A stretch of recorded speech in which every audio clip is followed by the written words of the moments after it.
அனைவருக்கும் வணக்கம். Astro mind therapy அன்புள்ளங்கள் அனைவரையும் இந்த புதிய வீடியோவில் சந்திப்பதில் பெருமகிழ்ச்சி அடைகிறேன்.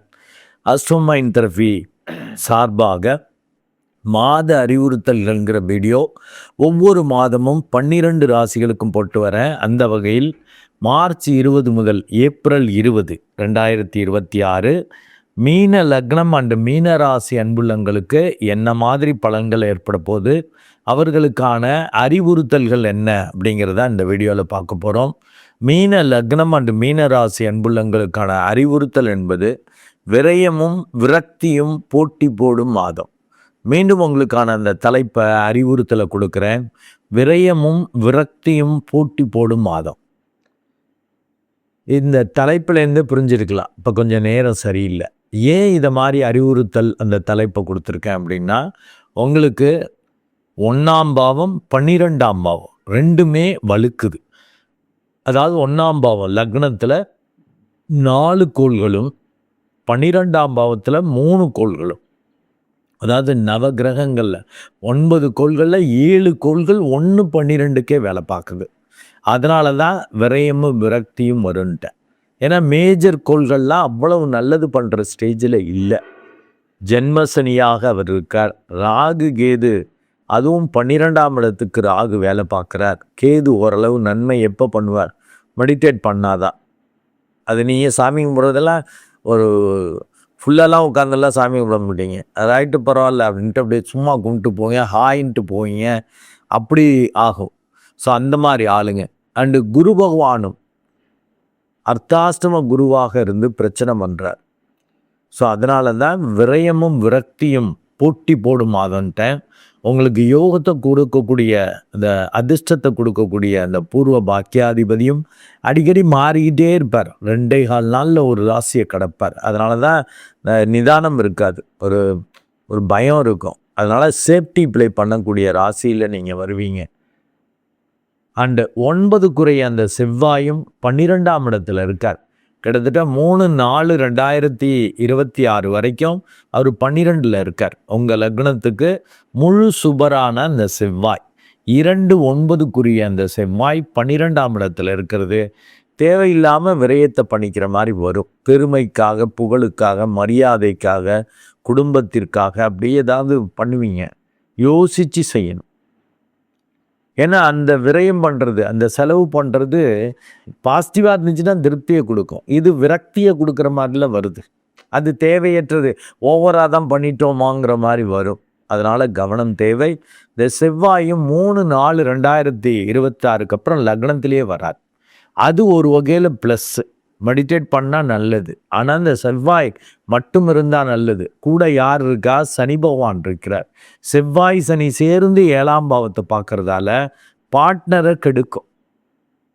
பார்ட்னர்கிட்ட சிக்கல், பிரச்சனைகள், சூழல் சரியில்லாமல் போகும். சூழலை கெடுக்கும், பார்ட்னரை கெடுக்கும். அது லைஃப் பார்ட்னராக இருக்கட்டும், பிஸ்னஸ் பார்ட்னராக இருக்கட்டும். செவ்வாய் சனி சேர்ந்து அங்கே பார்க்குறாங்க.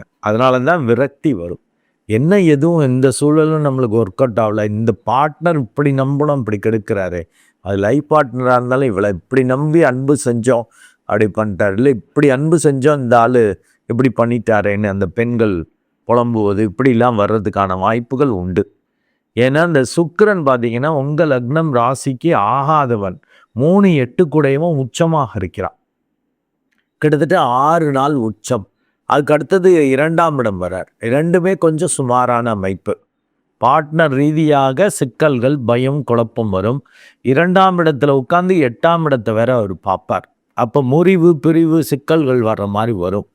ஆக எதிர்பாலினத்தையும் ஒரு எச்சரிக்கை உணர்வை வச்சுக்கணும். குறிப்பாக லைஃப் பார்ட்னர்கிட்ட முரண்பாடுகள் வேண்டாம், இல்லாட்டி விரக்தியை சந்திக்கிற மாதிரி, ரொம்ப மன உளைச்சலை ஏற்படுத்திக்கிற மாதிரி, குடும்பத்தை கெடுத்துக்கிறது, பார்ட்னரை கெடுத்துக்கிறது, லைஃப் பார்ட்னரை அப்படிலாம் வரும். கவனம் தேவை. ஏன்னா உங்கள் லக்னாதிபதி ராசி அதிபதியான குரு பகவானும் 4ஆம் இடத்துல இருக்கார். அதனால் உங்க வித்தை திறமை பலிதமாகிறதுல பிரச்சனையாக இருக்கும். நல்ல மெடிடேட் பண்ணிட்டீங்கன்னா ஓரளவு தப்பிச்சிடுவீங்க. ஏன்னா 9ஆம் இடத்து லக்னத்திலேயே இருக்கிறது. அண்டு குரு பகவானும் 10ஆம் இடத்தை பார்க்கறது, இது ஒரு பெரிய ப்ளஸ்ஸு. அதனால் ஒரு லைட்டாக அப்படி மெடிடேட் பண்ணிட்டீங்கன்னா உங்களை அறியாமல் அந்த தர்ம கர்மாதிபதி யோகம்ங்கிறது வெளிப்படும். இல்லாட்டி எல்லாத்தையும் கெடுத்துக்கிற மாதிரி ஆயிட்டுருக்கும். அண்ட் லக்னத்திலேயே ராகு கேது அது சர்ப்பதோஷத்தை சரி 12 கேது விரயத்தை மன உளைச்சலை ஏற்படுத்துவார். எப்போ அப்படின்னா 6ல் இருக்கிற அந்த கேது உணர்ச்சி வசப்பட்டு செயல்பட வைக்கிறது, இதை செய்யக்கூடாதுன்னு நினச்சதை செய்யறது, இல்லாட்டி செய்ய வேண்டிய விஷயத்துக்கு ஓவராக ஆராய்ச்சி பண்ணி குழம்பிக்கிட்டு செய்யறது. இப்படி பண்ணால் அந்த 12ல் இருக்கிற ராகு அந்த அந்த ஒரு நிம்மதி இல்லாத தன்மையை விரக்தியை கொடுக்கறதுக்கான வாய்ப்பு உண்டு. ஏன்னா ரொம்ப ஆராய்ச்சி பண்ணாலே கண்டதை அப்படி ஆராய்ச்சி பண்ணிங்கனாலே விரக்தி வரும். 6ஆம் இடத்துல இருக்கிறப்ப அது மாதிரி வரும். மெடிடேட் பண்ணாதான் நீங்கள் பெருசாக ஆராய்ச்சி பண்ண மாட்டீங்க. எல்லாம் கடவுள் பார்த்துக்குவாருன்னு கடவுள் மேலே பாரத்தை போட்டு செய்ய ஆரம்பிச்சிருவீங்க.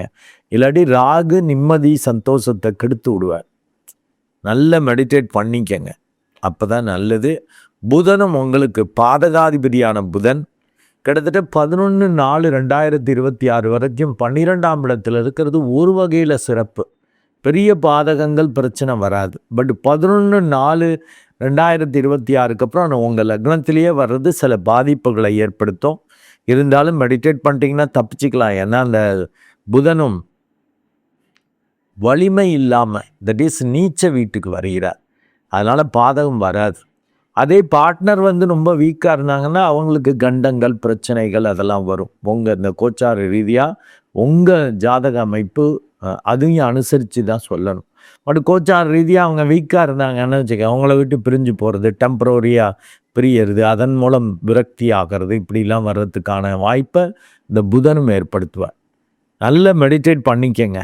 அர்த்தாசிரம குரு தப்பிக்க வைக்கும். பெருசாக மரியாதை குறைவு, தொழில் வேலை ரீதியாக சிக்கல்கள் அதெல்லாம் இல்லாமல் இறுதி வெற்றி கொடுத்துருவார். ஏன்னா குரு பார்வை நல்லா இருக்கு. அண்டு கேதுவும் மெடிடேட் பண்ணிட்டீங்கன்னா ஓவராக ஆராய்ச்சி பண்ண மாட்டீங்க. அப்போ கடவுள் மேலே பாரத்தை போட்டு அப்படி நீங்கள் செய்கிறப்ப நீங்கள் பெரிய எதிர்பார்ப்பு இருந்தால் தானே பதட்டம் பயம் வரும்.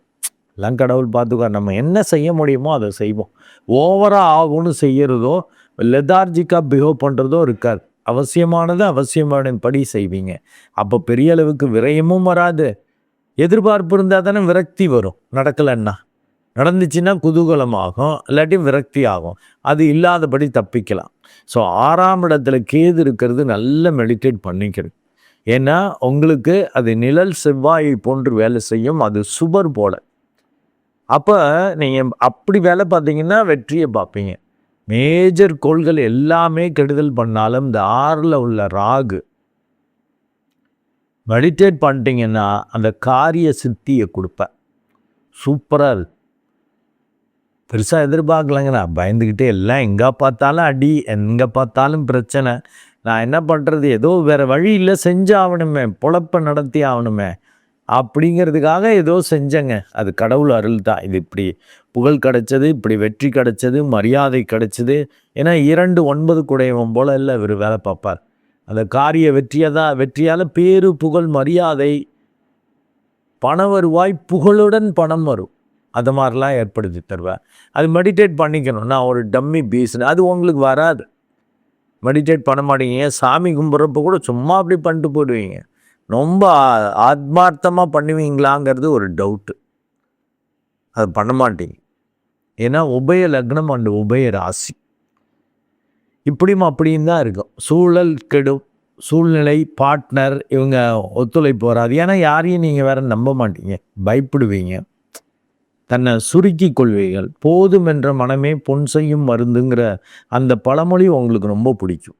அதனால தான் நல்ல மெடிடேட் பண்ணிக்கங்க.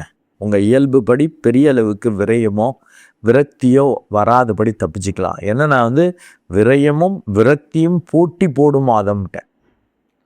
ஸோ எல்லா கோள்களும் நெகட்டிவாக இருக்கிறதால தான். ஏன்னா குரு பகவானும் அர்த்தாஷ்டம குருவாக இருக்கிறார். அண்டு கேது மட்டுமே நல்லது பண்ணுறதுக்கான வாய்ப்புகள் உண்டு. அண்டு இந்த 2/9 குடைய செவ்வாய் அது கிட்டத்தட்ட பாதி நாள் 3-4 வரைக்கும் கொஞ்சம் சுமாராக இருந்தாலும் அப்புறம் நல்லா இருக்குது. மெடிடேட் பண்ணிக்கங்க. விரயம் விரக்தியிலேருந்து நீங்கள் தப்பிச்சுக்கலாம். பெரிய அளவுக்கு நன்மைகளை பார்க்கணுமா, நான்கிற ஈகோவோட செயல்படாமல் இருந்தாலும் போதும். இது கோச்சார ரீதியான பலன்கள் தாங்க. இது 25% தான் ஒர்க் அவுட் ஆகும். ஆனால் இந்த மாத அறிவுறுத்தல்கள்ங்கிறது அந்த 25%லேயே 80% கரெக்டாக இருக்கும். ஏன்னா ஒரு சில பேர் கமெண்ட்ஸ் கொடுக்குறப்பே பார்த்தீங்கன்னா, இது என்ன சனி பயிற்சியில் பாசிட்டிவாக சொல்கிறாரு, குரு வக்ர நிவர்த்தியில் அப்படி நெகட்டிவாக சொல்கிறாரு, என்ன இஷ்டத்துக்கு பேசுகிறார், குழப்புறாருமாங்க. அதில் வித்தியாசத்தை புரிஞ்சுக்கணும். மெடிடேட் பண்ணால் உங்களுக்கு புரியும். என்னை சரியாக புரிஞ்சுக்கிட்டீங்கன்னாக்கா, என்னை லவ் பண்ணிங்கன்னா நான் சொன்னதை செஞ்சுருவீங்க. மெடிடேட் பண்ணிட்டீங்க, அதை சொன்னதை செய்கிறதுனா மெடிடேட் பண்ணிங்கனாலே ஒரு விழிப்புணர்வு வந்துடும். ஏன்னா நான் சனி பயிற்சியை பற்றி பேசுகிறேன்னா சனியை மையப்படுத்தி மட்டும் பேசுவேன்.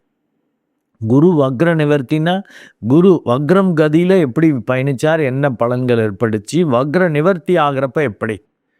ஆனால் அந்த மாத பலன்கள்ங்கிறது அனைத்து கோள்களையும் அனைத்து பாவகங்களையும் இணைத்து இது பலன் சொல்கிறதால அந்த 25%ங்கிறது அதில் 1/4 80% கரெக்டாக இருக்கும். ஏன்னா எல்லா கோள்களையும் மையப்படுத்தி சொல்லுவேன். அதுக்கேற்ற சூழல் இருக்கும், அதுக்கேற்றபடி தான் உங்களுக்கு செயல்பாடுகள் நடக்கும், எண்ணங்களும் அப்படி தான் இருக்கும். பட் இறுதி வெற்றி இருக்குமா, இறுதியாக நன்மைகள் நடக்குமா, அதெல்லாம் உங்கள் தசாபுத்தி தான். அதுதான் 75%. அது நல்ல தசாபுத்தியா, அது உங்களுக்கு ப்ராக்டிஸ்லேயே தெரியும். கடந்த 6 மாதம் 1 வருஷமாக இப்படி இருக்குது, என்னதான் போராட்டம் பிரச்சனை வந்தாலும் இறுதி வெற்றி இருந்து தப்பிச்சிங்களா, இல்லாட்டி அடி மேலே அடி எல்லாத்துலேயும் நஷ்டம்னு வருதா, அப்போனா கெட்ட தசாபுத்தி. அப்போ ஜாக்கிரதையாக இருக்கும். ஓரளவு நல்லா இருக்குது அப்படின்னா இப்போ கோச்சார ரீதியாக நான் நெகட்டிவாக பலன் சொல்லியிருக்கேன் இல்லையா, அது நெகட்டிவாக சூழல்கள் பிரச்சனைகள் நடந்தாலும் இறுதியில் ஜெயிச்சிருவீங்க. ஏன்னா தசாபுத்தி உங்களை காப்பாற்றி விட்டுரும். நன்றி அன்புள்ளங்களே, மீண்டும் ஒரு நல்ல வீடியோவில் உங்களை சந்திக்கிறேன்.